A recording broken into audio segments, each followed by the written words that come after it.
할렐루야. 감사합니다. 오늘 말라기서 5번째 2장 말씀을 계속해서 공부해 보도록 하겠습니다. 오늘 제목을 아내를 버리는 이혼이라고 제가 줬는데, 자, 제가 계속 말씀드리지만 말라기를 관통하는 핵심의 문제는 잘못된 세계관, 인본주의 세계관의 문제라고 말씀드렸습니다.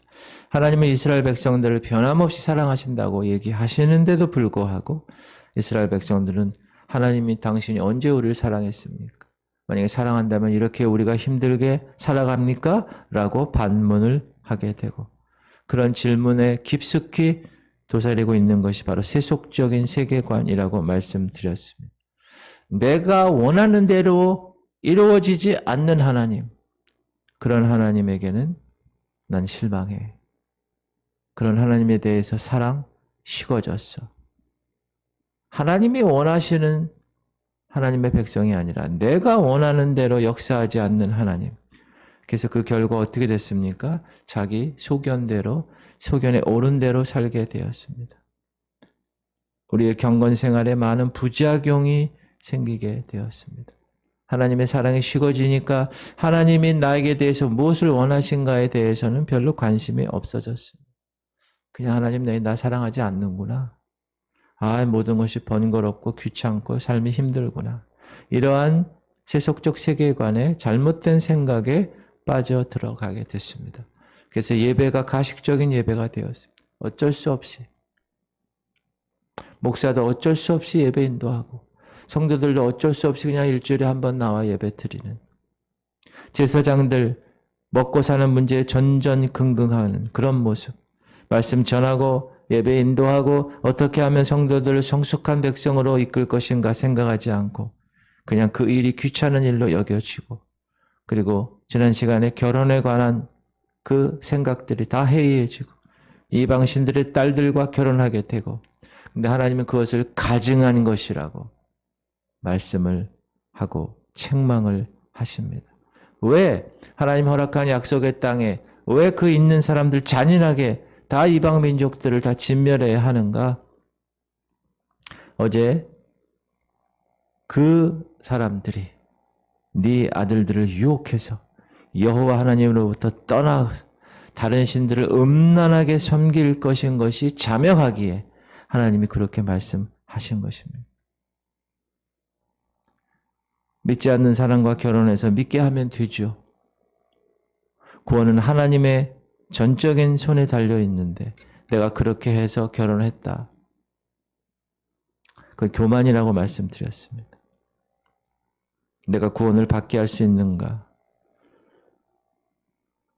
성경은 이방신들의 딸들과 결혼한 문제가 하나님께 대한 사랑을 잘못 이해한 심각한 부작용이라고 말씀하고 있다고 지난 시간에 말씀드렸습니다.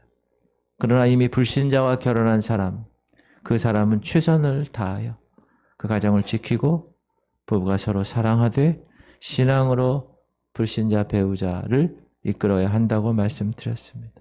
신앙 잃지 않도록 깨어 기도해야 하고 남편이나 아내, 배우자를 복음으로 이끌고 기도해야 합니다. 이방신들과 결혼한 그것이 말라기 시대에 이스라엘이 행했던 첫 번째 거짓이었다는 것, 괴사라는 것. 오늘 두 번째 거짓, 두 번째 괴사는 뭐냐? 이혼이라는 것. 14절. 너희는 이르기를 어찌 됨이니까 하느다. 이는 너와 네가 어려서 맞이한 아내 사이에 여호와께서 증인이 되시기 때문이라. 그는 네 짝이요 너와 서약한 아내로 돼 네가 그에게 거짓을 행하는다. 거짓을 행한다. 어려서 취한 아내에게 거짓을 행한다. 이 말씀의 의미는 이혼에 관한 말씀입니다. 하나님과의 사랑에 이상이 생기면, 관계에 문제가 생기면 하나님의 윤리를 따르지 않습니다. 사람은. 그러므로 제일 중요한 것, 하나님과의 관계가 잘 세팅이 됐느냐, 그게 가장 중요한. 그렇지 않게 되면 이렇게 하나님 윤리 따르지 않고 세상적인 윤리를 따르게 됩니다. 16절. 이스라엘의 하나님 여호와가 이르노니 나는 이혼하는 것과 옷으로 학대를 가리는 자를 미워하노라. 만군의 여호와의 말이니라. 그러므로 너희 심령을 삼가 지켜 그 거짓을 행하지 말지니라.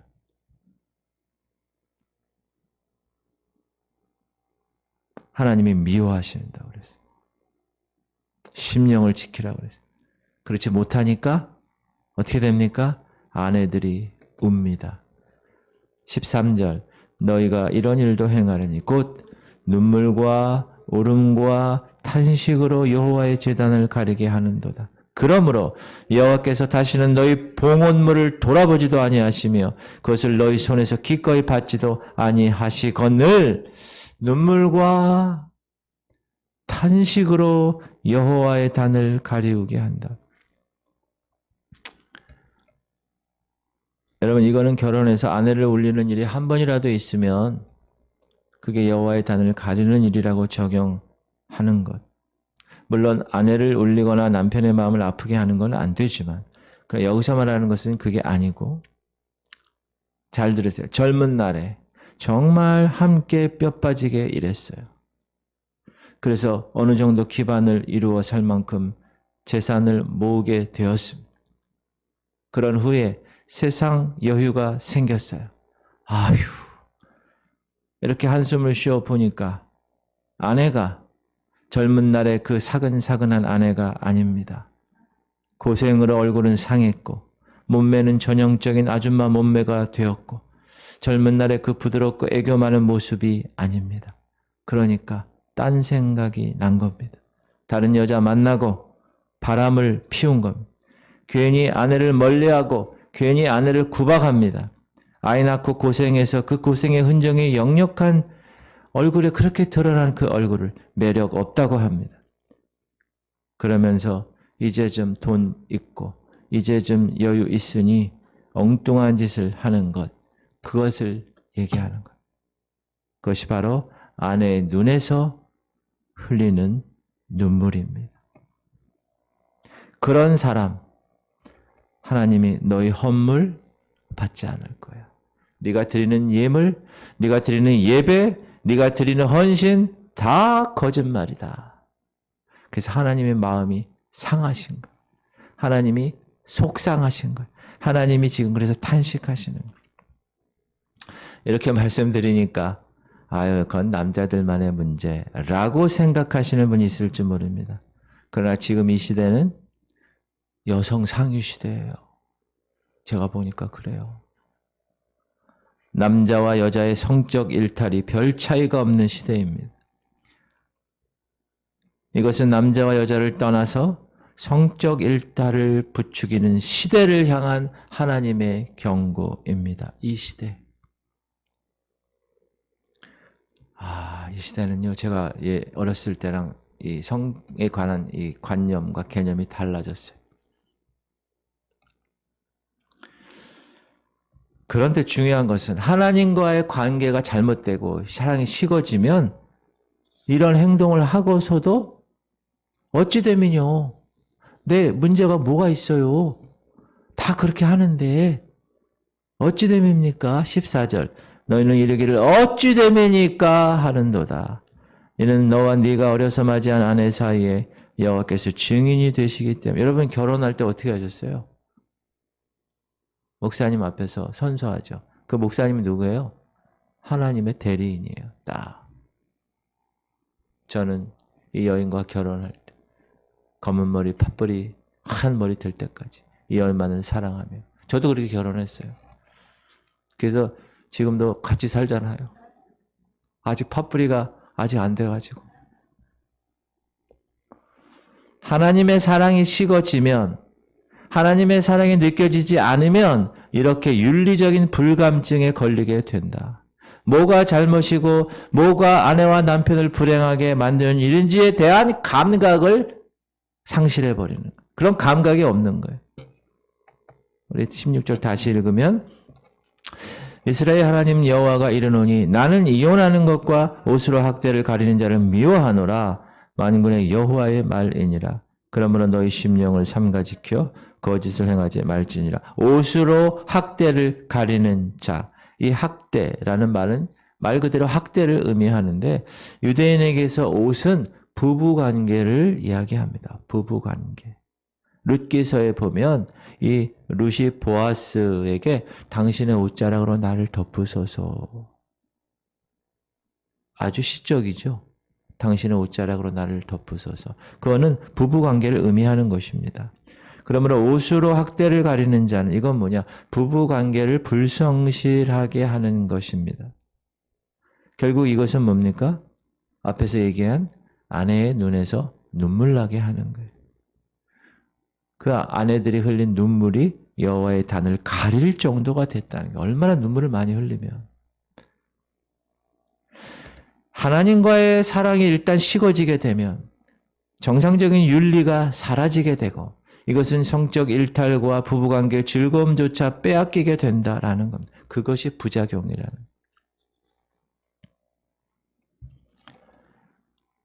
거예요. 가끔 이 아내나 남편이 신앙생활을 열심히 하면 그것이 가정에 어려움을 주는 것처럼 생각하는 분들이 있어요. 물론 정도에 지나치면 안 되죠. 남편 밥 챙겨주고 교회 와야 돼요. 아내는. 남편 밥도 안 챙겨주고 새벽부터 저녁 때까지 교회 기도 이러면 남편이 어떻게 생각하겠어요? 그런 사람들이 가끔 있는데 그거는 이제 정도를 지나친 것이고 그럴 때는 그러면 되지 않습니다. 남편 밥 챙겨 드리고 교회 오셔야 돼. 그러나 정상적인 그리스도인들이 가는 길은 하나님을 그 사람이 뜨겁게 사랑하면 남편, 아내 당연히 사랑하게 되어 있어요. 그게 정상입니다. 하나님 사랑하면 남편은 남편으로서 무엇을 해야 될 것인가? 무엇을 하지 말아야 될 것인가? 아내는 아내로 내가 어떻게 해야 될 것인가? 이렇게 올바르게 알게 된다는 거예요. 어떻게 내가 남편을 섬기고 자녀를 섬겨야 될 것인가? 그게 당연히 자동으로 알게 된다. 그러므로 제일 먼저 1단계 하나님과의 관계가 잘못 세팅되면 안 된다. 하나님의 사랑의 관계가 모두가 행복해지는 비결이기 때문에 그렇습니다. 근데 올바로 하나님을 사랑하지 않기 때문에 문제가 생기는 거예요. 15절에는 아주 의미 있는 말이 있습니다. 시작. 그에게는 영이 충만하였으나 오직 하나를 만들지 아니하셨느냐? 어찌하여 하나만 만드셨느냐? 이는 경건한 자손을 얻고자 하심이라. 그러므로 네 심령을 삼가 지켜 어려서 맞이한 아내에게 거짓을 행하지 말지니라. 여러분, 하나님은 남자 여럿, 여자 여럿, 혹은 남자와 남자, 혹은 남자 하나에 여자 여럿, 여자 하나에 남자 여럿, 그렇게 지을 수 있는 분이시죠. 그럴 능력이 하나님에게 있으십니다. 그러나 하나님은 태초에 하나님 사람을 창조할 때 남자 하나, 여자 하나를 창조한 거예요. 아담과 하나, 달랑 하나씩만 지으셨어요. 그리고 그들에게 축복합니다. 생육하고 번성하라. 그렇게 말씀하신 거예요. 무슨 말이냐? 한 아내와 한 남편으로 살아가는 것이 인간이라는 거예요. 인간을 하나님 만들 때, 하나님의 형상을 가진 존재로 하나님께서 인간을 만들 때 한 남자와 한 여자로 살아가는 것이 정상이기 때문에 그렇게 얘기하신 것입니다. 우리 시대에 요즘 만연한 이혼, 성적 일탈 따라가면 되지 않는다. 잘 들으세요. 세상적 세계관이 그렇게 슬슬 이렇게 확대되어 가고 있어요, 지금. 진화론 종교가 인간을 짐승으로 규정합니다. 그래서 혼전 순결로부터 자유로운 것, 그것이 멋진 일이야. 성적 일탈을 하는 것, 그게 좋은 일이야. 라고 가장합니다. 그러나 성경은 그렇지 않습니다. 그런 생활이 아내의 눈에 눈물이 폭포처럼 흐르게 하는 일이야. 하나님의 마음에 구멍을 뚫는 일이라. 상심하게 만드는 일이야. 가정의 평화를 깨버리는 주범이다. 이야기합니다. 한 아내와 한 남편은 인간의 인간됨의 가장 중심이 되는 겁니다. 동성애 죄악입니다. 그건 한 남자와 한 여자가 아니에요. 지금 시대가 어떻게 된 거예요? 퀴어 축제. 동성애들이 그렇게 옛날에는요 숨어서 했던 거 요즘은 다 드러내서 해요. 커밍 아웃 하는 거를 박수를 쳐요. 훌륭한 사람이라고. 특히 유명인들, 연예인들이 동성애 커밍 아웃 하면 박수를 치는 시대가 되었어요. 하나님은 한 여자와 한 남자를 만드셨습니다. 사랑하는 성도님들, 이 말씀을 올바르게 믿으시기 바랍니다. 그래서 하나님 말씀하시는 건 네 심령을 삼가 지켜라. 하나님이 계속해서 내가 너를 사랑한다 라고 말씀하는데 하나님 나를 사랑하는 증거가 뭡니까? 나를 사랑한다면 내가 원하는 대로 응답해 주셔야 되지 않습니까? 그 신앙이 세속적인 신앙은 아니라는 거예요. 내가 원하는 대로 응답해 주셔야 된다는 거예요. 하나님이 원하는 대로가 아니라 이 근본적인 신앙이 세속적 세계관에 기초한 신앙이다. 이건 신앙생활이 아니라고 그랬어요, 제가. 이건 종교생활이라고 그랬어요. 모든 종교가 다 그거예요. 자판기 신앙. 내가 장독대에다 새벽마다 비나이다 신령님께 비나이다. 우리 아들 잘 되고 우리 딸 잘 되고.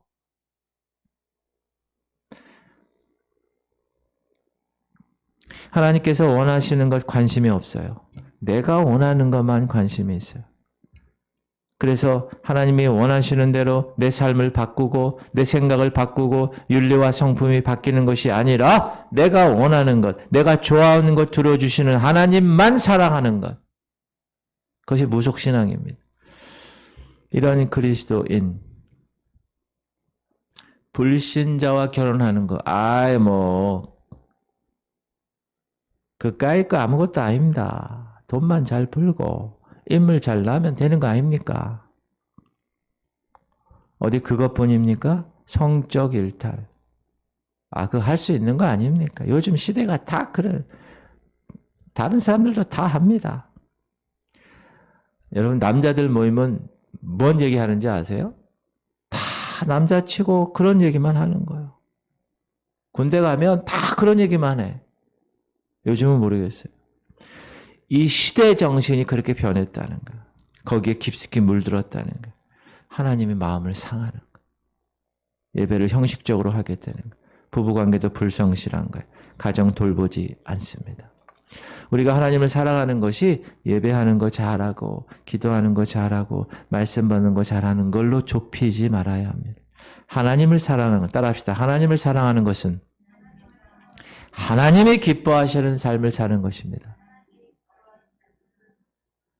그렇죠? 그래서 하나님이 기뻐하시는 가정을 이루는 거예요. 한 남자와 한 여자로. 요즘 시대가 이렇게 돼가서 여러분 나중에 여러분 아들이 엄마 사랑하는 사람입니다. 남자를 데리고 올 수 있는 시대가 되었어요. 하나님이 우리를 사랑하시기 때문에 불신자들과 결혼하지 말라고 하신 것입니다. 그것이 내 신앙으로, 내 신앙 수준으로 이해되지 않아도 하나님이 나를 사랑하지 않는다고 말하면 되지 않아요. 하나님이 나를 사랑하니까 그렇게 하시는 거예요. 하나님 나 사랑하지 않으니까 나를 엉망으로 이렇게 만들어놨어. 그렇게 얘기하면 안 된다라는 것입니다. 15절과 16절에서 반복되는 이런 사람들을 향한 하나님의 처방이 뭡니까? 그러므로 네 심령을 지켜라. 네 심령을 지켜라.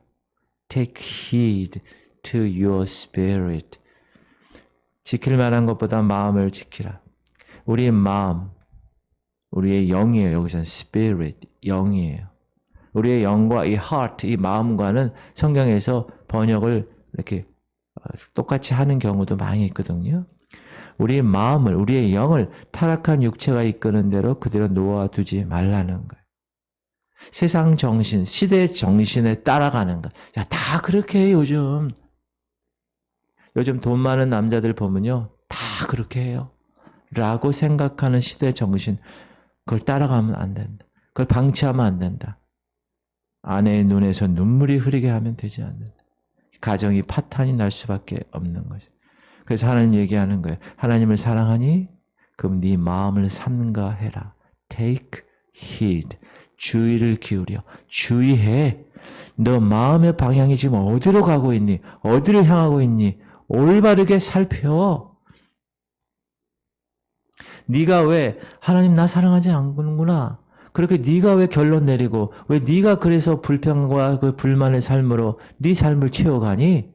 그렇게 하지 마라. 이 시대 정신 본받지 마. 이 시대가 가는 대로 끌려가지 마.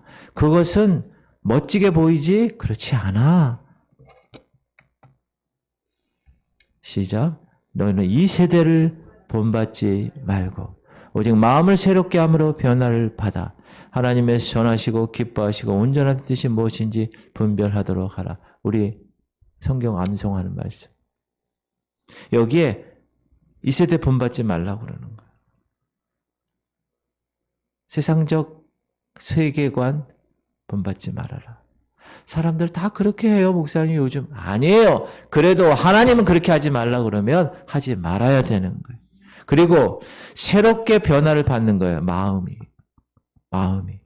Your mind, your spirit. 너의 영, 너의 마음이 새롭게 변해. 여기 여러분 트랜스폼이라는 거는 여러분 몇 년 전에, 한 십몇 년 전에 영화도 나왔잖아요, 트랜스포머. 무슨 말이냐? 이 형태가 완전히 바뀌는 거예요. 트랜스. 바뀐다는 거예요. form, 형태가. 트랜스폼. 그래서 그 트랜스포머 영화에 보면 뭐예요? 자동차가 됐다 갑자기 가지고 폼이 바뀌어가지고 모양이 바뀌어서 싸우는 로봇가 되잖아요. 그런 영화가 있어요. 저도 보지는 않았는데 여러분 그렇게 트랜스폼이 돼야 돼. 완전히 폼이 바뀌어야 되는 거예요.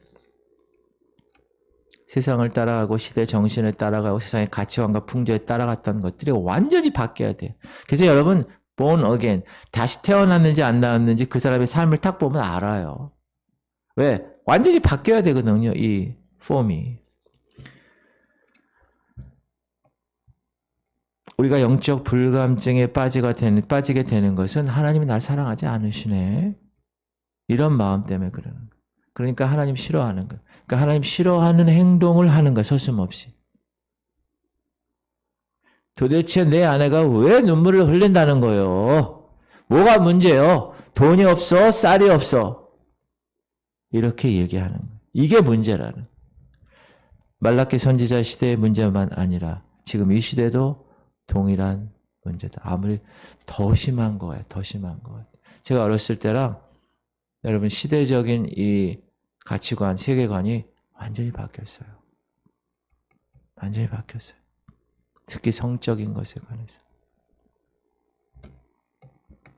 사랑하는 성도님들, 모든 부작용의 배후에는 무엇이 있습니까?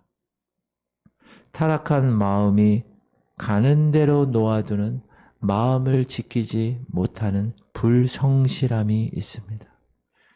모든 부작용의 배후에는 내가 원하는 기독교, 내가 원하는 하나님, 내가 원하는 방법,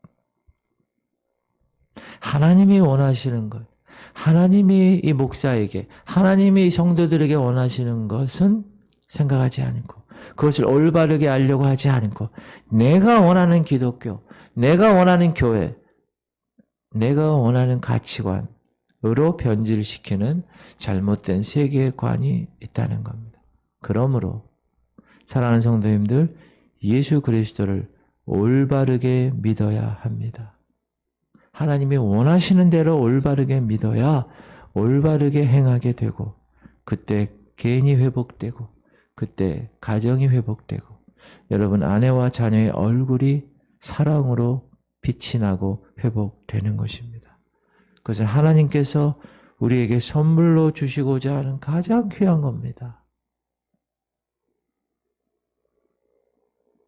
저와 여러분의 신앙생활이 이런 하나님이 주시는 기쁨과 감사로 가득 차도록 올바른 마음 지킴, 따라합시다. 올바른 마음 지킴, 그것이 이루어질 수 있도록 제 이름으로 축원합니다.